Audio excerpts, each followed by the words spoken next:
राहुल सांकृत्यायन जी की पुस्तक वोल्गा से गंगा के पिछले एपिसोड में हम इसकी 9वीं कहानी बंधुल मल्ल में अब तक पढ़ चुके हैं कि राजा प्रसन्नजीत का राज्य कितना विशाल था, कौन-कौन से उसके प्रमुख नगर थे और उन नगरों का व्यापार कहां से लेकर कहां तक फैला हुआ था। साथ ही हमने ये भी जाना कि बुद्ध जो है वो कौशल के शाक्य गणराज्य के निवासी थे, इसीलिए उस सभी जगहों पर बुद्ध का प्रभाव देखा जा सकता था, जिससे ब्रह्मवादियों की दिक्कतें बढ़ने लगी क्योंकि नई-नई विचारधाराएं पनप रही थी और उन विचारधाराओं के पनपने से ब्रह्मवाद जो है वो कमजोर पड़ने लगा था। इसलिए याज्ञवल्क्य को ऐसा लगा कि अब इस ब्रह्मवाद को धर्म का जामा पहनाया जाना बहुत जरूरी हो गया है। साथ ही हमने इस पर भी चर्चा करी कि बुद्ध की शिक्षाओं में कहा कौन सी कमी थी जिसको के अडॉप्ट करके ब्रह्मवाद हावी हो गया। उसके बाद हमने जाना कि राजा प्रसन्नजीत अब पहले की तरह बंधुल पर विश्वास नहीं करता था। बंधुल जो एक कुशल सेनापति था और साथ ही 10 पुत्रों का पिता था और वह सारे पुत्र भी किसी न किसी ऊंची पोस्ट पर बने हुए थे सेना में। एक षड्यंत्र के तहत राजा प्रसन्नजीत जो है वो बंधुल और उसके दसों के दसों बेटों को मरवा डालता है। बाद में सत्य जब खुलता है तो वह बहुत पछताता है और अपनी गलती को पूरा करने के लिए वे बंधुल के ही किसी प्रियजन को सेना नायक नियुक्त कर देता है। यहां तक तो हमने पिछले एपिसोड में पढ़ लिया था। अब हम चर्चा को यहां से आगे लेकर चलेंगे और इसके अंतिम भाग की तरफ चलेंगे कहानी के। तो चलिए मेरे साथ। जय भीम, मैं शालिनी और आप देख रहे हैं अंबेडकर नामा। तो चलिए आज का एपिसोड शुरू करने से पहले मैं आपको बता दूं कि पिछले एपिसोड में जिस तरह हमने बुद्ध की धर्म के बारे में चर्चा करी थी, उनकी शिक्षाओं के ऊपर चर्चा करी थी, वैसे ही इस बार जैन धर्म को लेकर हम चर्चा करने वाले हैं। एपिसोड में अंत तक बने रहिएगा। चलिए। जाड़ों का दिन था। कपिलवस्तु के आसपास के खेतों में हरे भरे गेहूं, जौ तथा फूली हुई पीली सरसों लगी थी। आज नगर को खूब अलंकृत किया गया था। जगह जगह तोरण बंदरवार लगे थे। संस्थानागार विद इन ब्रैकेट प्रजातंत्र भवन को खास तौर से सजाया गया था। 3 दिन की भारी मेहनत के बाद आज जरा सा अवकाश पा कुछ दास किसी घर के एक कोने में बैठे हुए थे। काक ने कहा, हम दासों का भी कोई जीवन है। आदमी की जगह यदि बैठे पैदा हुए होते तो अच्छा था। उस वक्त हमें मनुष्य जैसा ज्ञात तो ना होता। बैठे हुए पैदा हुए से मैं मतलब लेती हूँ कि अचेतन जड़ यदि पैदा होते तो दुखों की कोई वजह ही नहीं थी। ठीक कहते हो का। कल मेरे मालिक दंडपाणी ने लाल लोहा लेकर मेरी स्त्री को दाग दिया। क्यों दादा? क्यों? इनसे कौन पूछे? यह तो दासों के पति पत्नी के संबंध को भी नहीं मानते। जिस पर यह दंडपाणी अपने को निगंठ श्रावक विद इन ब्रैकेट जैन कहता है, जो निगंठ की भूमि के कीड़े को हटाने के लिए अपने पास मोर पंखी रखते हैं। कसूर यही था कि मेरी स्त्री कई दिन से सख्त बीमार हमारी बच्ची की बेहोशी की बात मुझसे करने आई थी। बेचारी बच्ची आखिर बची भी नहीं। अच्छा हुआ मर गई। संसार में उसे भी तो हमारे ही जैसा जीवन जीना पड़ता। सचमुच काक, हम दासों का कोई जीवन नहीं है। इतना ही नहीं, हमारा कसाई स्वामी कह रहा था कि इस चहल पहल के बीतते ही वह मेरी स्त्री को बेच देगा। तो उस कसाई दंडपाणी को लोहे से दागने से भी संतोष नहीं आया। नहीं भाई, वह कहता है कि 12 वर्ष बाद उस बच्ची के उसे 50 निष्क अर्थात अशर्फियां मिलती। मानो हमने जानबूझकर उसके 50 निष्क बर्बाद कर दिए। तो यहाँ पर जैनियों का जिक्र है, जो कीड़े मकोड़ों से भी इतनी ज्यादा मोहब्बत करते हैं कि यदि पैर के नीचे कोई कीड़ा मकोड़ा आने वाला हो तो उसको भी वे मोर के पंख से हटाते हैं ताकि उसको कोई कष्ट ना हो। और वहीं पर ये जैनी जो है इंसान को इंसान का दर्जा तक नहीं देना चाहते। तो ये अस्पृश्यता जो है वो सिर्फ हिंदू धर्म तक अब सीमित नहीं है, सभी जगह फैल गई है। बौद्धों में नव बौद्ध कौन होते हैं, अब ये आप मुझे बताएंगे। चर्चा को आगे बढ़ाते हैं। और मानो हम दासों के पास माँ बाप का हृदय ही नहीं है, एक तीसरे वृद्ध दास ने बीच में कहा। और एक यह भी दास ही का लड़का है जिसके स्वागत के लिए हम ये सारी तैयारी कर रहे हैं। कौन दादा? यही कौशल कुमार विदुढ़, दासी का पुत्र। हाँ, महानाम शाक्य की उस बुढ़िया दासी को नहीं जाना था? हमारे जैसी काली नहीं, किसी शाक्य के वीर्य से होगी। तो यहाँ पर मतलब बात कर रहे हैं कि अब जो है वो रक्त की शुद्धता जैसी कोई बात नहीं रह गई है। दासियों से भी जो है वो पुत्र-पुत्रियाँ पैदा होते थे और यदि वे सुंदर होते थे, तो उनका खासा ख़्याल रखा जाता था, उनको बहुत अच्छे तरीके से पाला-पोसा जाता था ताकि आगे जाकर उनसे फ़ायदा लिया जा सके। आगे की डायलॉग सुनिए। और दासियों में उसकी क्या कमी है दादा? हाँ, तो उसी दासी के महानाम की एक लड़की पैदा हुई थी। बड़ी गौर, बड़ी सुंदर, देखे में शाक्यानी मालूम होती थी।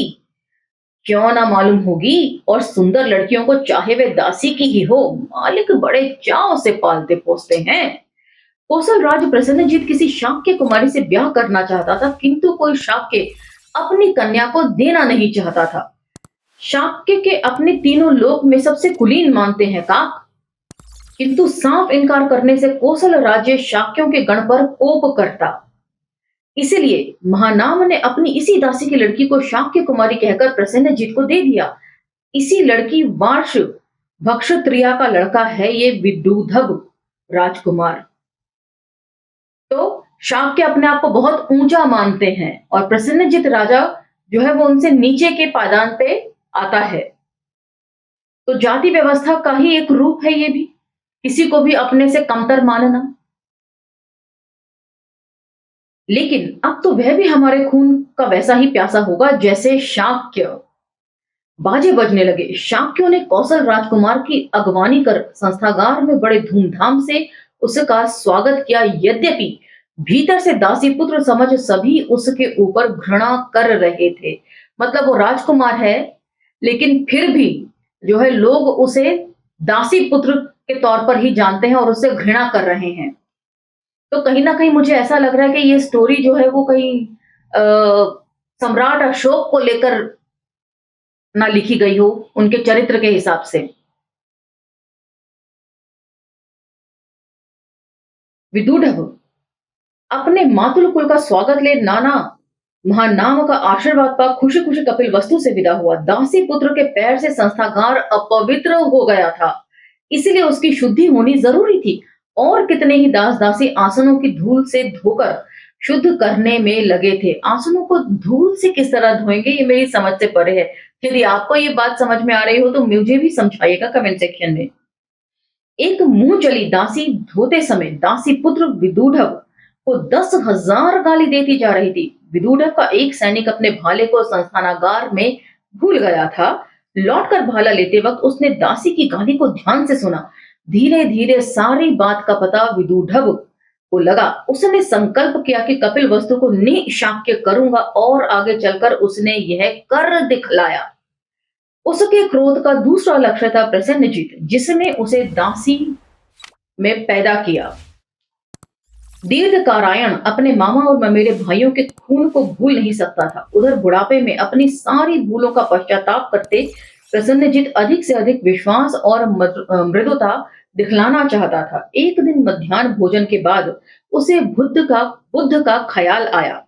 कुछ ही योजनों पर शाक्यों के किसी गांव में ठहरे सुन कारायण और कुछ सैनिकों को लेकर वह वहां चल पड़ा। उसने बुद्ध के गृह में जाते वक्त मुकुट, खड़ग आदि राज चिन्हों का कारायण के हाथों में दे दिया। तो इससे पता चलता है कि बुद्ध का प्रभाव कितना ज्यादा था। कोई भी राजा उनसे जब मिलने जाता था तो किस तरह का वेश वो धारण किया करता था। कारायण विदूढ़ से मिला हुआ था। उसने एक रानी को छोड़ विदूढ़ को राजा घोषित कर श्रावस्ती का रास्ता लिया। कितनी ही देर तक उपदेश सुन प्रसन्नजीत बाहर निकला तो रानी ने बिलक बिलक कर सारी बात बतलाई। वहां प्रसन्नजीत अपने भांजे मगध राज अजात शत्रु से मदद लेने के लिए राजगृह की ओर चल पड़ा। बुढ़ापे में कई सप्ताह चलने से रास्ते में ही उसका शरीर जवाब दे चुका था। शाम को जब राजगृह पहुंचा तो नगर द्वार बंद हो चुका था। द्वार के बाहर उसी रात एक कुटिया में प्रसन्नजीत मर गया। सवेरे रानी का विलाप सुन अजात शत्रु और वज्रा दौड़ आए, किंतु उस मिट्टी को ठाट बाट से जलाने के सिवाय अब वह कर ही क्या सकते थे। बंधु के खून का ये बदला था, दास्ता के दुष्कर्म का यह परिणाम था। फुटनोट 1। आज से 100 पीढ़ी पहले की ये ऐतिहासिक कहानी है। उस वक्त तक सामाजिक विषमताएं बहुत बढ़ चुकी थीं। धनी व्यापारी वर्ग समाज में एक महत्वपूर्ण स्थान ग्रहण कर चुका था। परलोक का रास्ता बतलाने वाले, नरक से उद्धार करने वाले कितने ही पथ प्रदर्शक पैदा हो गए थे। किंतु गांव-गांव में दास्ता के नरक को धधकता देखकर भी सबकी आंखें उधर से मूंदी हुई थी। तो यहाँ पर एक अच्छा क्रिटिकल एनालिसिस है जो राहुल सांकृत्यायन जी प्रस्तुत कर रहे हैं। वे खुद भी बुद्ध की शिक्षाओं के ज्ञाता रहे हैं, इसलिए वो ये सवाल उठा सकते हैं। और मैं समझती हूँ सवालों के उठाए जाने में कोई गलती भी नहीं है। इसमें कुछ भी गलत नहीं है, कहने का मतलब है। वे बात कर रहे हैं कई तरह के पथ प्रदर्शक पैदा हो गए थे। तो ये उस दौर की बात कर रहे हैं जब बुद्ध और महावीर दोनों ही उस दौर में थे। बावजूद इसके दासों को लेकर किसी ने कुछ काम नहीं किया। सभी ने ये बोला कि यदि आप हमारे धर्म में आते हैं या हमारे धर्मों के अंदर आते हैं तो आपका उद्धार है, तो समानता है। लेकिन यदि जो धर्म में ना हो तो क्या उसे समान होने का अधिकार नहीं है? इन सभी सवालों का जवाब आप मुझे कमेंट सेक्शन में दीजिएगा। इसी के साथ ये कहानी समाप्त होती है और अगले एपिसोड में हम इसकी 10वीं कहानी की तरफ बढ़ जाएंगे, जो है नागदत्त। तब तक यदि वीडियो पसंद आए तो इसे लाइक, शेयर, सब्सक्राइब करते रहें। असहमतियों का भी स्वागत है। और अब मुझे इजाजत दीजिए, मिलते हैं अगले एपिसोड में नई कहानी के साथ। जय भीम, धन्यवाद।